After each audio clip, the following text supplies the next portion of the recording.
Here we are at the first committee meeting for the Planning and Development Committee, so it's a auspicious day for me. I'd like to start the meeting by acknowledging the traditional Aboriginal parties whose song lines traverse these lands we meet on today, the Western Waka Waka, Guybil and Jarrawa peoples, and pay our respects to their elders past, present and emerging. I'd like to acknowledge the Mayor and councillors here today, particularly Portfolio Lead Councillor Bill Carl, who is an apology today, and acknowledge the passing of his father. I would like to acknowledge the former Chair of Planning and Development, Councillor Chris Tate, who had the knack of making this job look easy, so I think he did a wonderful job and I've got big shoes to fill. I'll acknowledge the CEO, Brian Pidgeon, General Manager Stuart Summers, Danielle Fitzpatrick, all staff, the press, one person from the media, someone in the gallery, not quite. So on this International Day of the Nurse... We just need a motion to accept the apology. Oh, my first mistake. We'll just need a motion to accept Councillor Carl's apology. Councillor Antonio, seconded Councillor Carol-Taylor. All those in favour, thank you. So I was just saying that's International Day of the Nurse. My job is to keep this meeting moving and orderly, and your job is to correct me, so we've already done that. So let's get started then, shall we? So item 1, sorry, I've done that fatal mistake of losing my place and my agenda, that's right. Item number 3 is the request for a waiver of infrastructure charges, and Shahida Safara is here to talk to it. Thank you, Shahida. Thank you, Mr. Chair. Councillors, the report before you... Sorry. Councillors, the report before you outlines a request lodged by Oki Historical Museum Society that seeks a full waiver for infrastructure charge levied in Council's infrastructure charges notice issued in February this year in relation to the development permit for an extension to community use at Ramsey Street. The subject land is owned by Council and located in the Gowan precinct of the Community Facilities Zone. The approved development involves the construction of an additional shed with a gross floor area of 78 square meters. The shed will be utilized to store and display the objects of cultural and historical interest.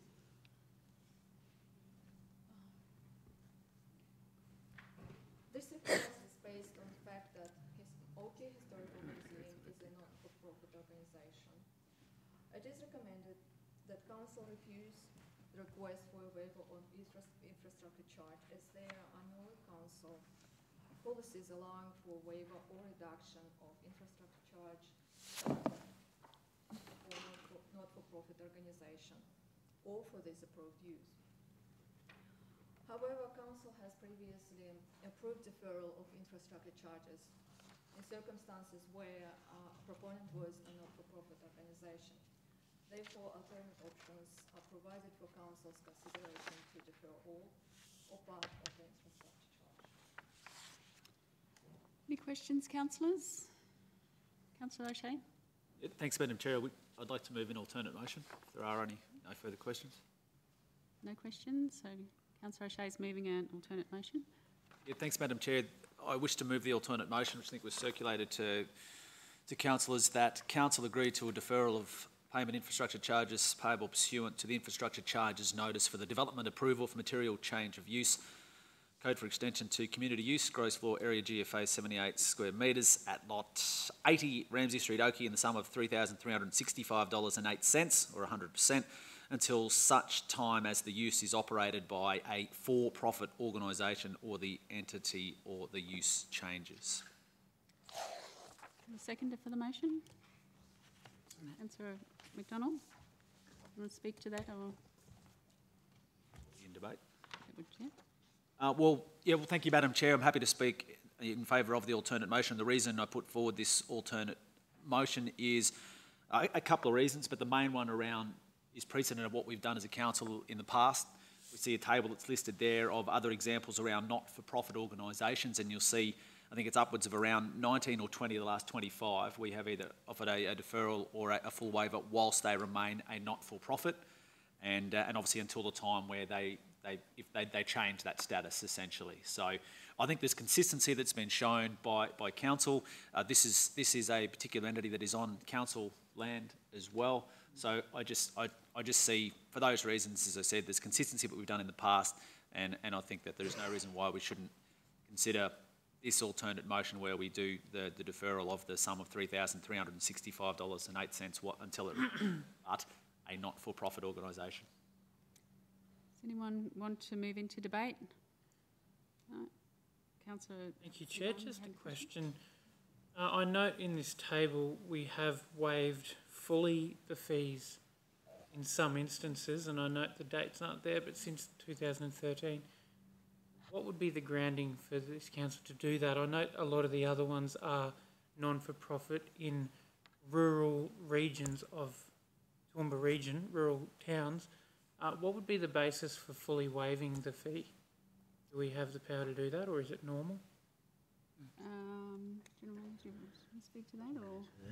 I think firstly it's at the discretion of the councillors. That's the basis. So yeah. Through you, Chair. Yes, as the officer indicated, there's no current policy which addresses the waiver or discount of infrastructure charges. However, historically, I guess the policy of council has been where there are genuine not-for-profit organisations that are operating, the council have been willing to consider, and in this instance, the alternate motion recommends a deferral. So it's not a waiver or a wiping of the infrastructure charge, it's merely putting it in a holding pattern so that if, for example, council sold off the land and someone suddenly started wanting to use this premises for a commercial museum and they were making money, then the infrastructure charges would become payable. So it's just a distinction between wiping them all together and just deferring when they have to become payable. But council's considered a number of these requests over the previous years, and in relation to these has adopted a fairly consistent approach to the not-for-profits in offering a deferral. That's a great clarification, thank you. Okay. I might just make a comment if I could come to you, Councillor Shine. I think last year we had a lot of discussion around the inconsistency around these, and we called for a little bit of a policy to work up to have some kind of consistency. Can you comment, CEO? Probably the General Manager. Thank you, gentlemen. Yep. Thank you, Chair, for the question.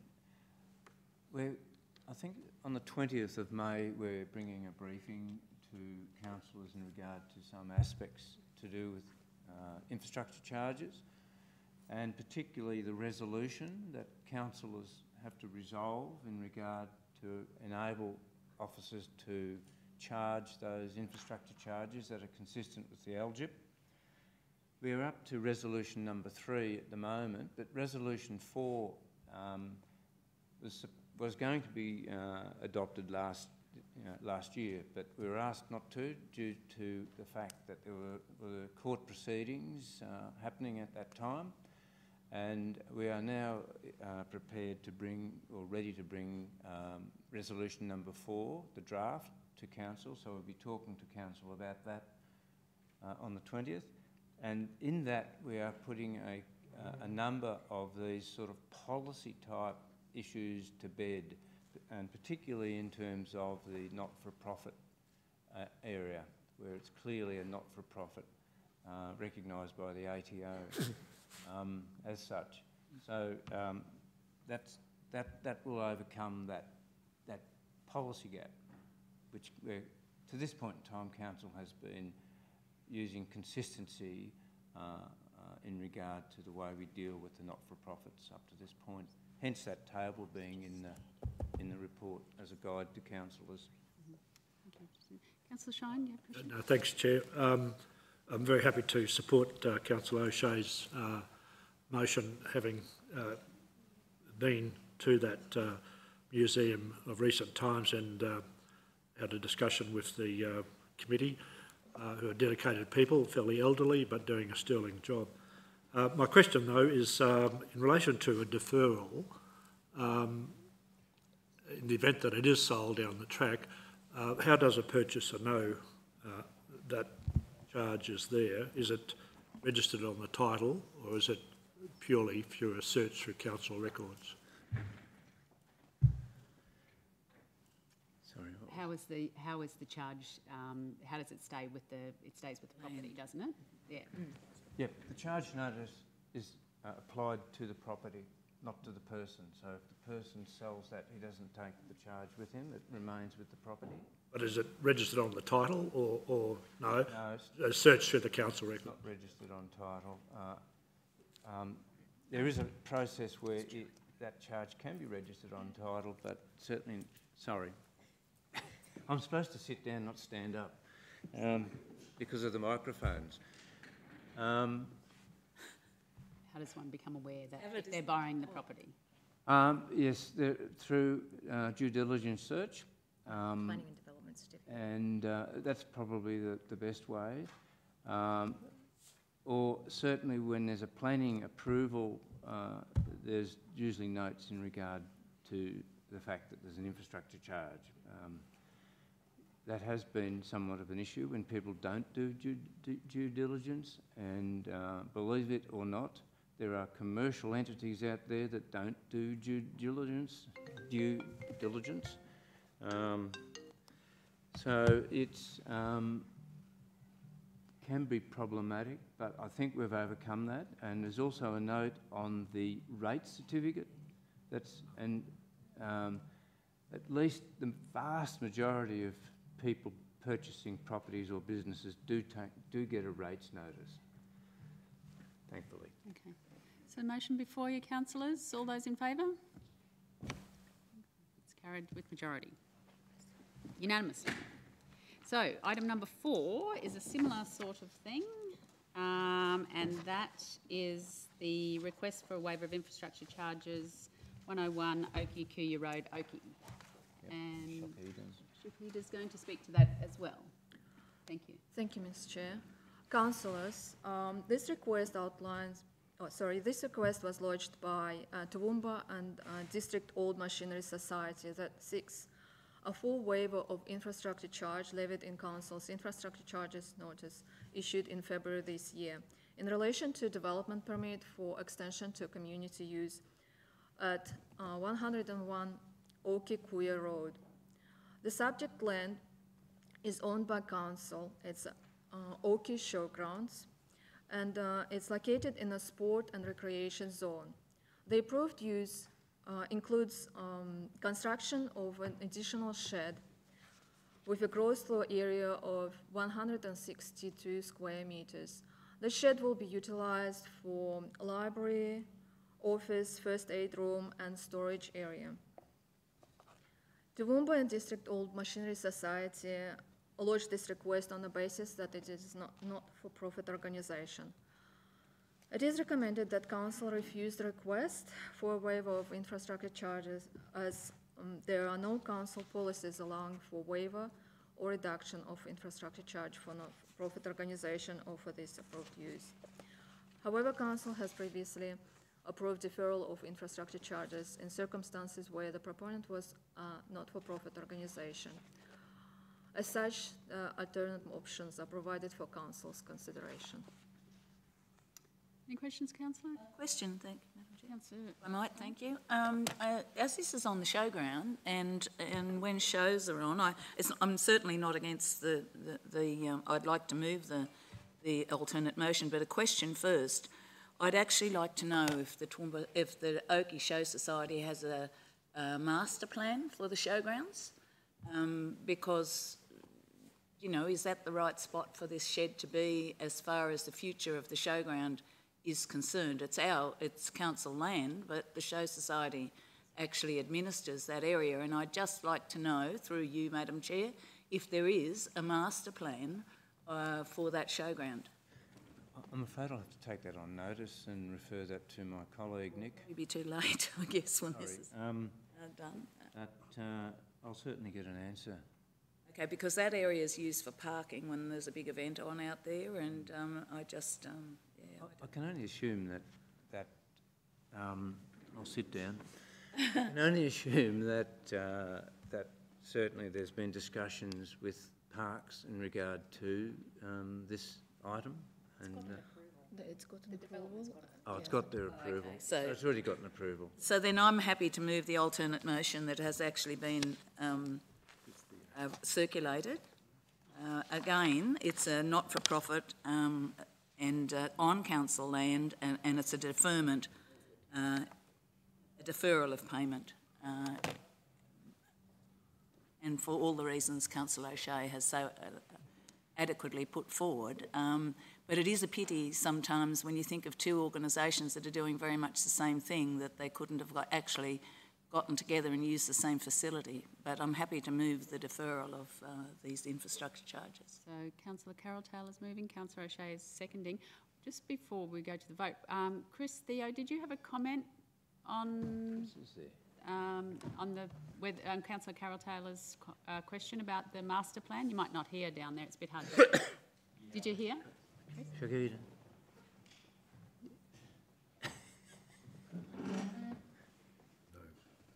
I did hear part of that, that report. That's part of the area that was offered for lease to the club just about the middle of last year. Right. So there's an existing shed there now, and in the report about the lease, there was the intention of putting the second shed in that location, which had been firstly approved by Parks, but also the Show Society. Not necessarily a master plan as such, but that location was acceptable to all parties. But through you, Madam Chair, it might be a really good idea if the master plan was worked out for that area, particularly the area that's been used. Mm-hmm. Thank you. Okay. So the motion before you, all those in favour? Carried unanimously. So we move on to item number 5, which is another request, slightly different this time. Request for waiver of infrastructure charges 319A and 321 Bridge Street, Newtown. And Shahid is going to speak to that as well. This request was lodged by Stokes Wheeler company that seeks 50% reduction to the amount of infrastructure charge levied in council's notice issued in February 2019 in relation to a development permit for multiple dwelling units at 319 and 321 Bridge Street in Newtown. The subject site is located in the urban residential precinct of the low-medium density residential zone. The subject site contains currently 2 dwelling houses. The site has a vehicle access from Bridge Street and has access to all infrastructure services available in the location. The development permit for material change of use, multiple dwellings, was issued in March 2017.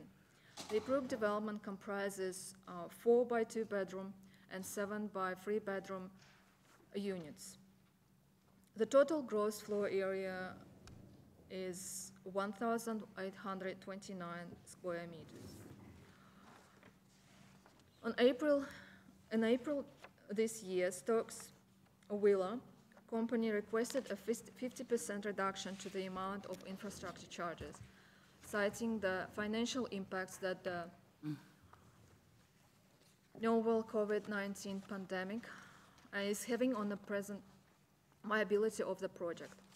There are no council policies that allow for the waiver or reduction of infrastructure charges for the approved use or that provide incentives to address economic conditions arising from the events such as a novel COVID-19 pandemic.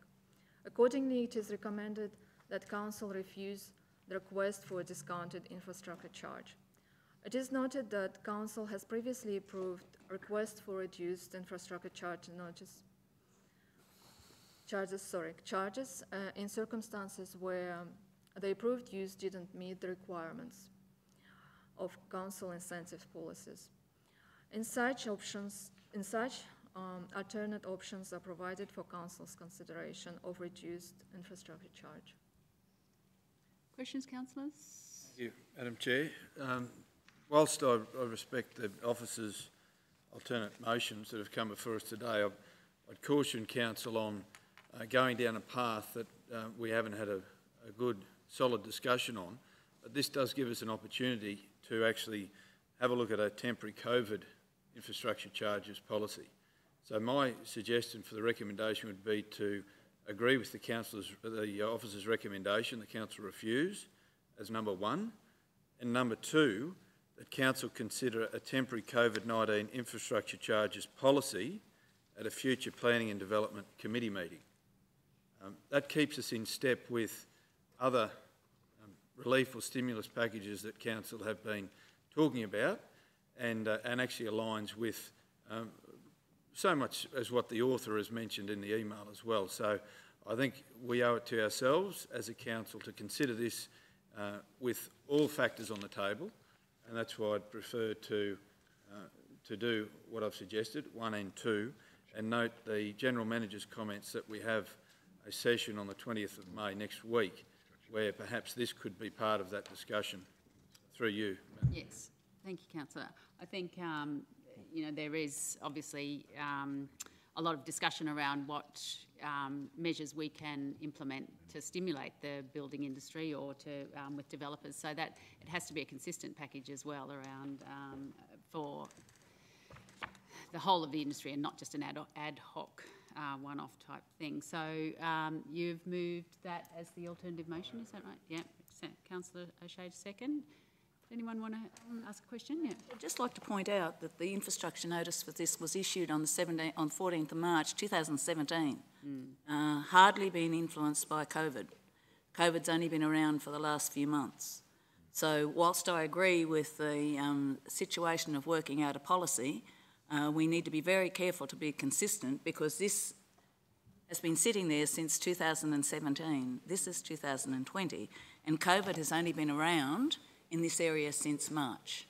Yeah. So I don't believe that this really fits under there, and perhaps it wasn't viable in the first place. I don't believe, at the moment, question through you to the General Manager for Planning and Development, I don't believe there are any incentives anymore for units, in that I believe that we have actually, at this point of time, got quite adequate number of units.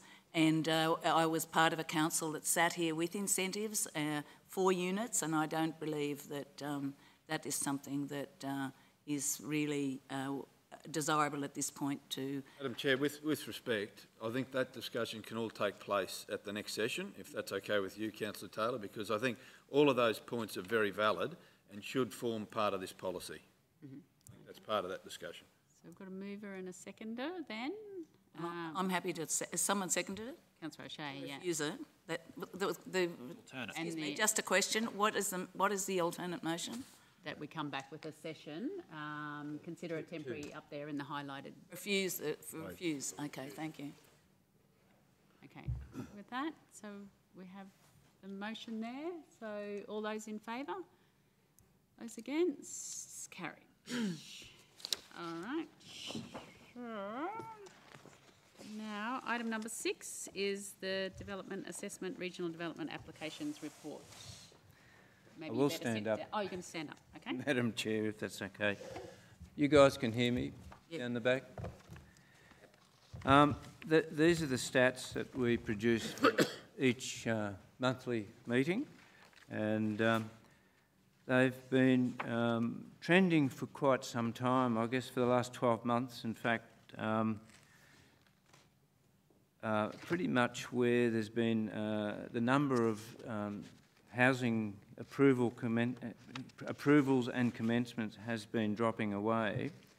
And there's a graph at 12, graph 12, which is interesting because it has two lines there. It has the number of approvals, building approvals, and a value trend line, which indicates the value of what's being built. So the number of applications being approved is falling away, as you can see by the trend line, but the value has been fairly steady. That hasn't been falling. It was trending up in the last few months, but it's levelled off and possibly will start to fall, given that a lot of the approvals that are coming through appear to be for sheds and Class 10 type buildings and extensions to dwellings. We're not getting we're not getting that many applications coming through the system for detached dwellings per se, or for units for that matter. Councillor Carroll referenced a policy we had back in 2010-11 where when unit development in particular, in comparison to detached housing, fell right away to zero, we did have an incentive policy at that stage which sort of worked probably too well in some ways. But at the moment we are facing a general decline in the development industry. We had a meeting yesterday with the DIRG, that's the Development Industry Reference Group, and they indicated, they confirmed that basically builders' order books are very slim at the moment, and they're not looking forward to great times over the next 6 months or so.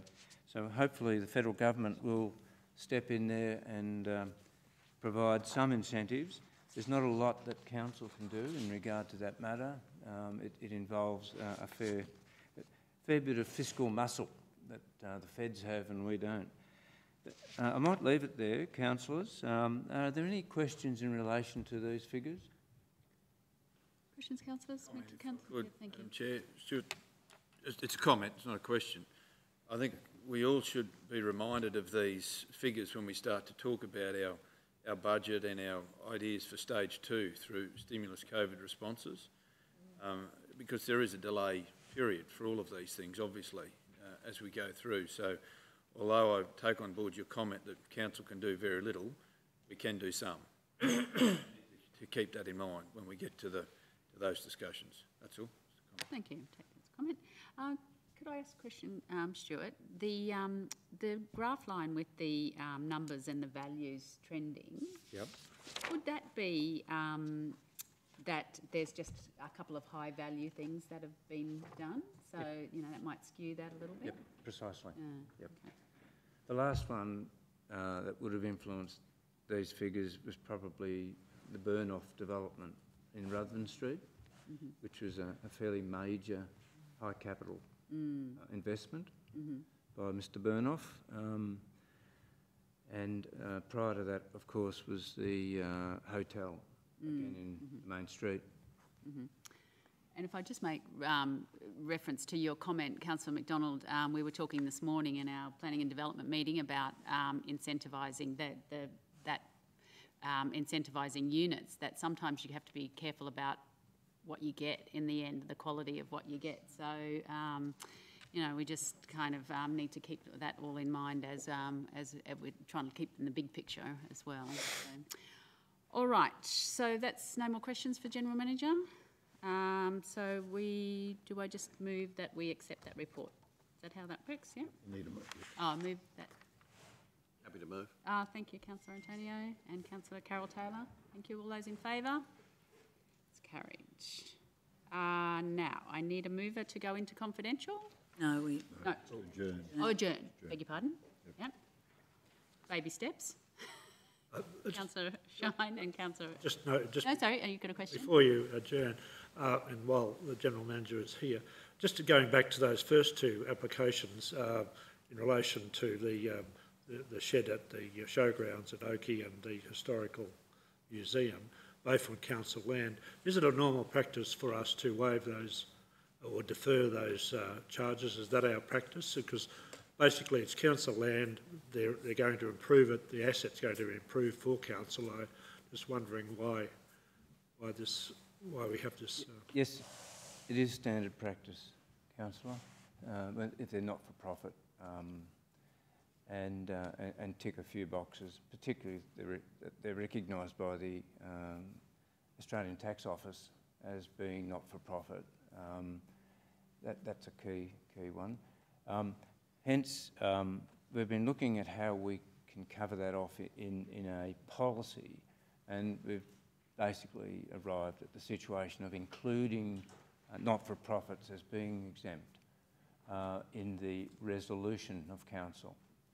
Now, we've got we're up to number 3 in terms of the resolutions of council that enable charging of infrastructure charges, the issuing of infrastructure notices. We're bringing a new one to council. We'll be talking to council on the 20th, briefing council on the 20th in regard to the resolution number 4, and it will include a couple of these sort of initiatives which will cover off on that need for ongoing consistency. Thank you. Can I answer your question? Okay. Move to adjourn. Happy to move. Yeah, thank you, Councillor McDonald. Councillor O'Shea, all those in favour? So now we go on to water, don't we? Yes. Come back later. And come back later. Okay. But there's some. Oh, so are we going to do, does Rebecca? Water. No items, is it? No, Yeah. but we need to open. Yes. Thanks. Water and waste next. Yeah, you need, there's nothing there though. Yeah.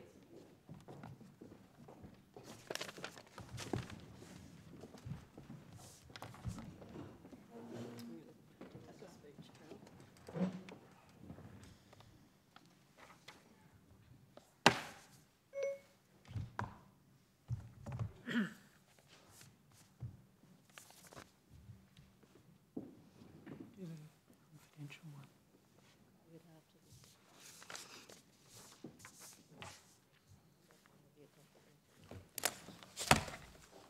All right, welcome to the Water and Waste Committee meeting of Toowoomba Regional Council. This meeting is open to the public and will also be live streamed. No items have been submitted for consideration today. However, I'll take this opportunity to speak briefly on water and waste for this term. I'm delighted to be working with Councillor Summerfield, Portfolio Leader. Councillor Summerfield has impressive knowledge and passion, and we're committed to working together for the people in Toowoomba region. Water is the most valuable and fought-over resource of the future. Water security for us is no simple fix. Our location on top of the Great Dividing Range means we have to move water up, and that's expensive. No water flows to us. We move it from the east up from Wivenhoe, Cresbrook and Perseverance, and from the north from Kubi, and then we discharge it into the west, into what eventually becomes the Murray-Darling. Or we draw it up from bores. Across 13,000 square kilometres, we have challenges associated with topography, water security and ageing water infrastructure. And all of us have also been imprinted by drought. This term, I expect Council to look to the future. We have a responsibility to ensure water safety, quality and reliability, both today and for people in our region many decades from now. In the immediate future, figuring out water for Clifton, Nobby, Greenmount and Cambodia is a priority so that we're no longer trucking in water and trucking out waste. We also need to work with Southern Downs Regional Council and the state government to determine the need and feasibility of a southern pipeline. Longer term, decisions about infrastructure that treats the water we drink and how we secure water for our population will need to be made. On waste, I'm encouraged by a sense of willingness to consider exciting technological advances and a heightened awareness of the need to reduce and reuse. The future in waste is now. From July, we will begin testing the gas reserves from landfill at Bedford Street, harnessing this for electricity generation. It's expected that the power could be used to meet 65% of Watala Waste Treatment Plant's energy needs. And that, of course, is good for the ratepayers and good for the environment. The opportunities to convert waste to energy are enormous. Plastics and glass, in particular, are a focus of technology. I acknowledge the General Manager for Water and Waste Services, Damien Platts, as well as his team, who are professional, driven and engaged. This term is going to require all of our collective smarts, critical thinking and careful deliberations to ensure the good health, and well-being, as well as the continued economic prosperity of the people in our region when it comes to water and waste. I'm confident that this is the team that will be able to deliver those outcomes for our region. And with that, I conclude the meeting, and the time is 9:37.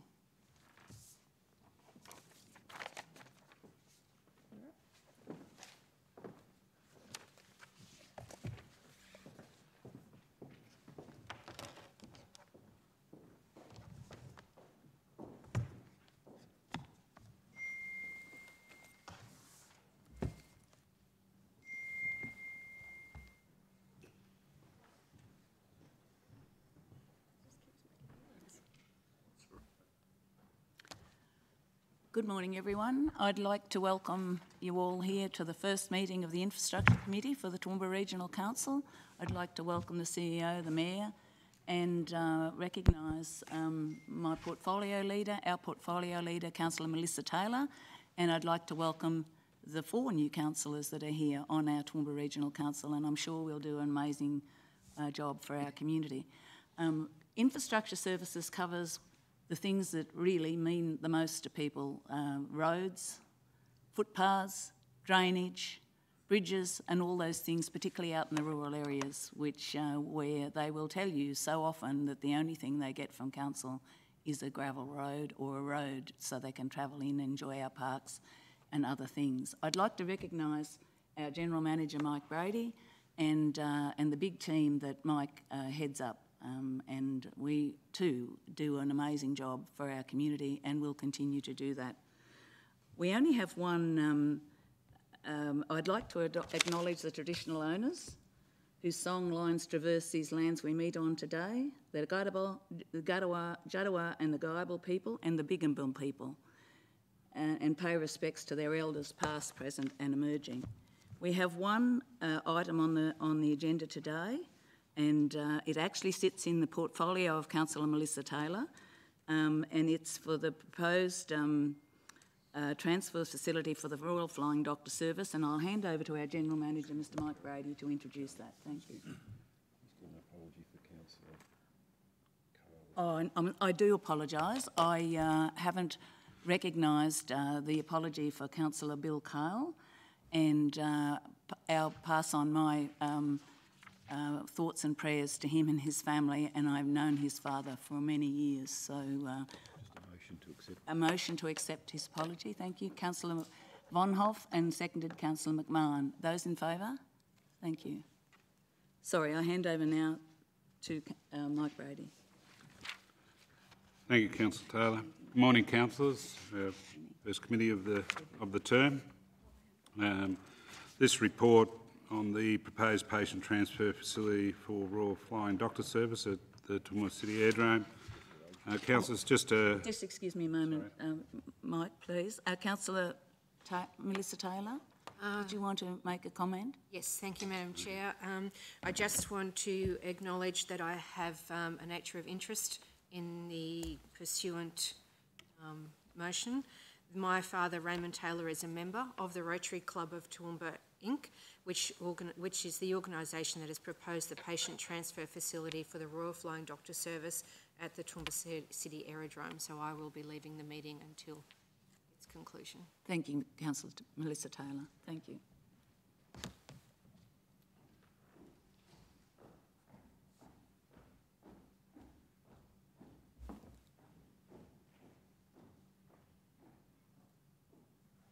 Thanks, Mike. Sorry, councillors. Yeah, so the report's in front of you there. Hopefully there's been enough background for the new councillors there, picking up on what the RFDS presented to council in September last year, and subsequently was supported by council.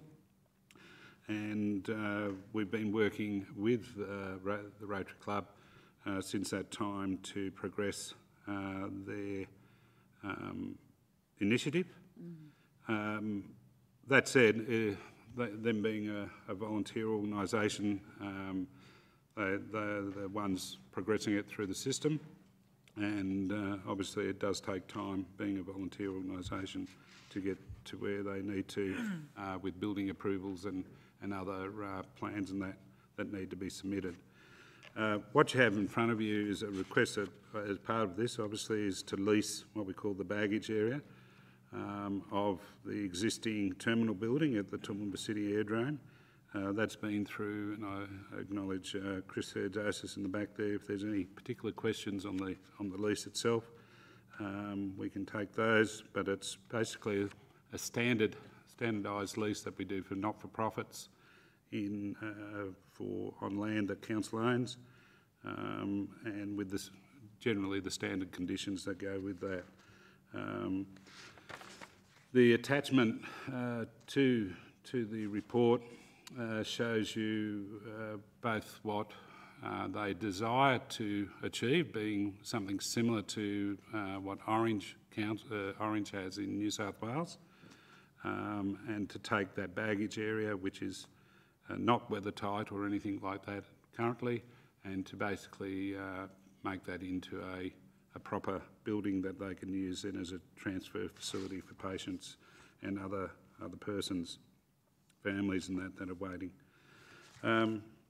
It works in well with our emergency services support that we give out at the Toowoomba City Airdrome, along with Lifelight and others, be it through the summer with bushfires.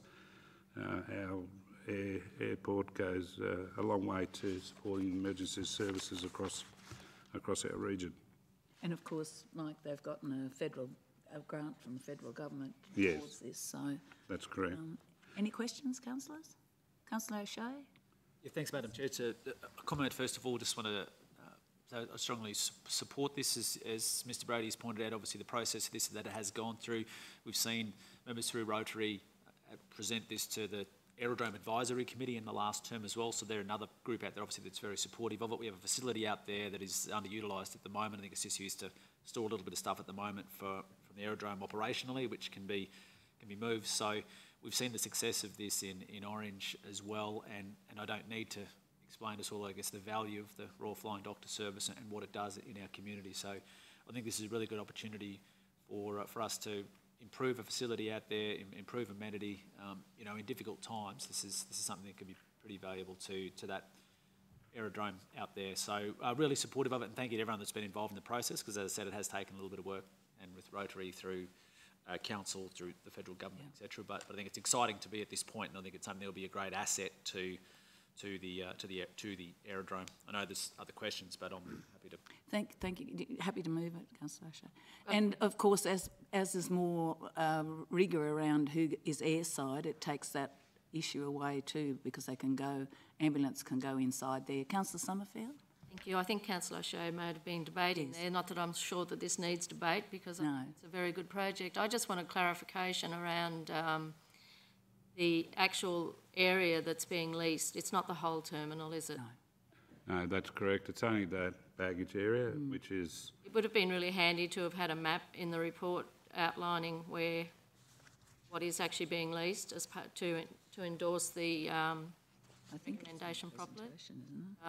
It's a good project, but it would have been good to have had a map which outlined what area of that terminal is being leased. Yeah. Thank you.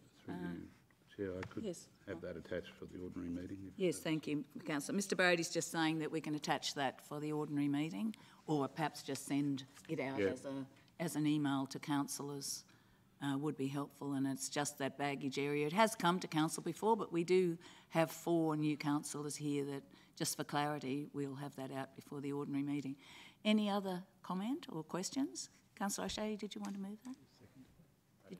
Want to move? Just need a seconder. A second and seconder?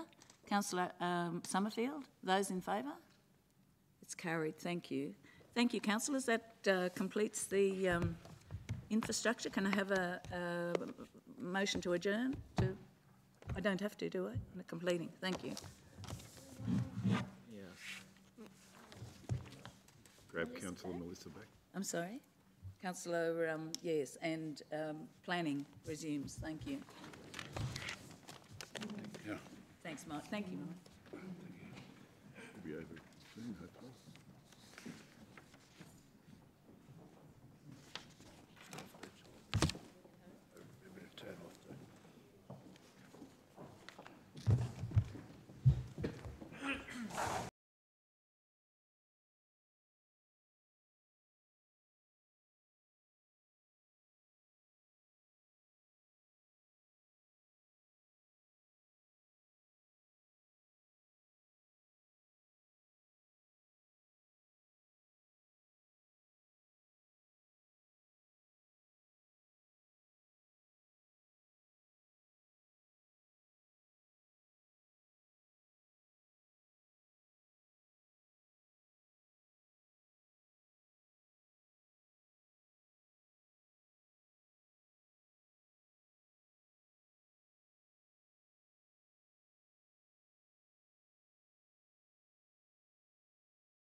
Your Recommendation 1. Yep. Oh, sorry, item 8, recommendation, is to accept the report. Do we need to declare your conflicts? Not item 8, there's no conflicts. Oh, beg your pardon, sorry. So, do I have a mover for the report? Councillor Antonio and Councillor Shine. All those in favour? It's carried. Item 9 is the regional enforcement actions for April. We have... Yeah. Yes, Councillor. Item 9, I have a conflict of interest. Pursuant to section 175E of the Local Government Act 2009, I'd like to inform the meeting that I have a personal interest in the matter, which I recognise may be a real or perceived conflict of interest, the particulars of which are as follows. The nature of the interest is I am a resident in the same street as the subject property referred to in item 1 of the schedule of matters in progress in the Planning and Environment Court and or in the Magistrates Court enforcement actions. I'll be dealing with this declared conflict of interest by leaving the meeting while this matter is discussed and voted on. Thanks, Councillor McDonald. Councillor O'Shea. Thank you, Madam Chair. I have a declaration of conflict of interest pursuant of section 175E of the Local Government Act 2009. I wish to inform the meeting that I have a personal interest in this matter, which I recognise may be a real or perceived conflict of interest, the particulars of which are as follows. The nature of the interest is myself and my spouse engaged a builder to work on a property owned by us. The builder has then engaged the company referred to in item 1 of the schedule of matters in progress in the Planning and Environment Court and or in the Magistrates Court enforcement actions. I will be dealing with this declared conflict of interest by leaving the meeting while this matter is discussed and voted on. Thank you.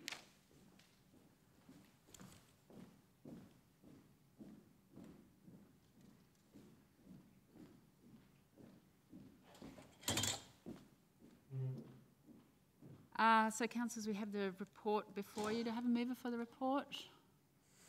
Councillor Carol Taylor and Councillor Antonio. Thank you. All those in favour? Against? Carried. Need to Get get them the back and do councillors another back and then close the meeting. No, one more recommendation. Oh, that was just for item 1. Oh, beg your pardon. Now I feel your pain, Councillor Antonio. I feel your pain. All the declarations, the in and the out. Give advice, have it well written. Yes, I need it on a bit of paper, that's right. So the rest of the report then, do I have a mover for the remainder of the report? Councillor McMahon and Councillor Carol Taylor. All those in favour? Against? Carried. And that's the conclusion.